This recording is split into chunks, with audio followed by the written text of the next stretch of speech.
क्या आपको फर्क पड़ता है जब वाइल्ड लाइफ सेंचुरीज और फॉरेस्ट को काट कर रोड्स और एक्सप्रेसवेज बनाने की बात की जाती है, या उत्तराखंड में 4 धाम यात्रा के लिए 4 लेन हाईवे बनाने की बात की जाती हो, या फिर आपके आसपास कहीं इलीगल माइनिंग हो रही होती है and there is nothing much you can do about it. अगर आपको फर्क पड़ता है तो EIA यानी एनवायरमेंट इम्पैक्ट असेसमेंट नॉर्म्स 2020 के बारे में जानना आपके लिए जरूरी है। Hello, I'm Kanika. And I'm Karishma. And in this video we are going to talk about amendments in EIA notification 2020 and how it is going to affect us.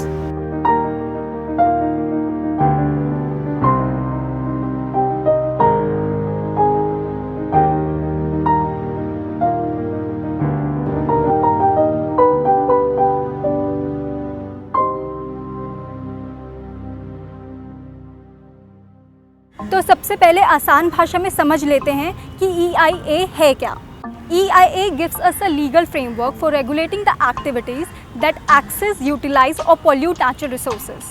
यानी कोई भी डेवलपमेंट प्रोजेक्ट जो नेचुरल रिसोर्सेज को किसी भी प्रकार से इस्तेमाल या नुकसान पहुंचाने की क्षमता रखता हो, उसे एनवायरमेंट क्लियरेंस लेना ज़रूरी है।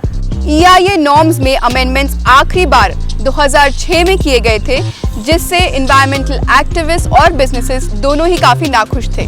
उनका कहना था कि ये नॉर्म्स काफ़ी वीक हैं, इनइफेक्टिव हैं और इनमें काफ़ी सारे लूप होल्स हैं।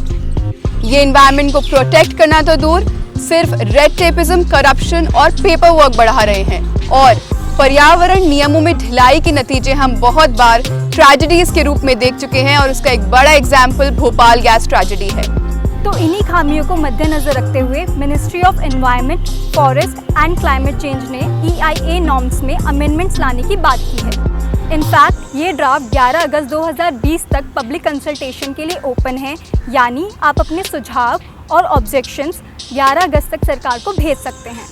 तो समझ लेते हैं कि आखिर ये अमेंडमेंट्स हैं क्या और क्यों अब भी एनवायरमेंटल एक्टिविस्ट इनका विरोध कर रहे हैं।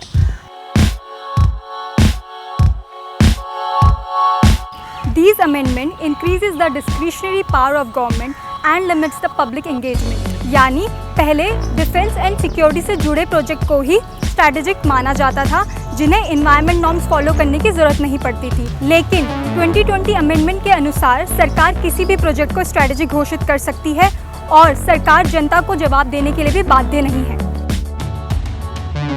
इन अमेंडमेंट्स में सरकार ने कई प्रकार के प्रोजेक्ट्स को एग्जेम्पशन दे दी है, जैसे कि कोई भी एरिया जो इंटरनेशनल बॉर्डर की लाइन ऑफ एक्चुअल कंट्रोल के 100 किलोमीटर के दायरे में आता है, वहां बिना एनवायरमेंट नॉर्म्स को फॉलो किए सरकार रोड्स और पाइपलाइंस बना सकती है।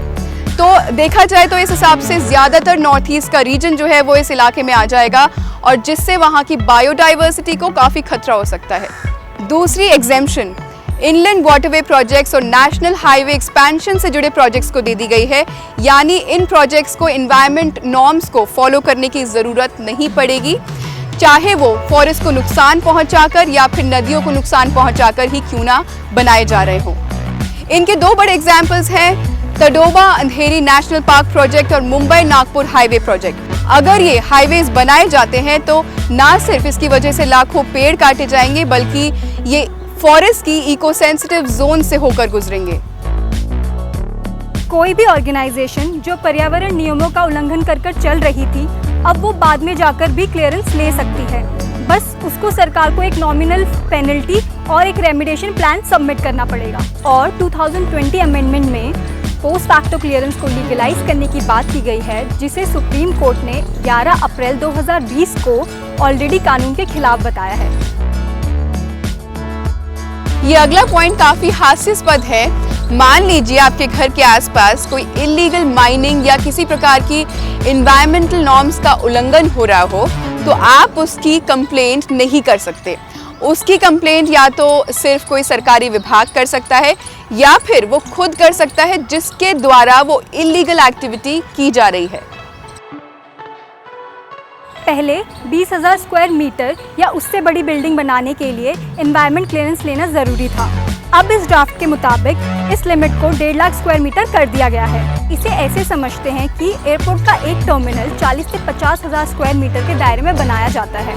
इस हिसाब से इतने एरिया में 3 टर्मिनल बनाए जा सकते हैं, मतलब एक पूरा का पूरा एयरपोर्ट 1.5 लाख स्क्वायर मीटर के एरिया में बनाया जा सकता है, जिसके लिए आपको कोई भी क्लियरेंस लेने की ज़रूरत नहीं पड़ेगी। तो इन सारे अमेंडमेंट्स को सुनने और समझने के बाद हमें यही समझ आता है कि इतनी ज़्यादा ट्रेजेडीज होने के बावजूद भी हमने कोई सबक नहीं लिया और पर्यावरण अब भी हमारी सरकार की प्रायोरिटी लिस्ट में काफ़ी नीचे आता है। और इसमें हम क्या कर सकते हैं? हम अपने सजेशंस और ऑब्जेक्शंस 11 अगस्त तक सरकार को भेज सकते हैं। And together we can fight for the cause and make a difference.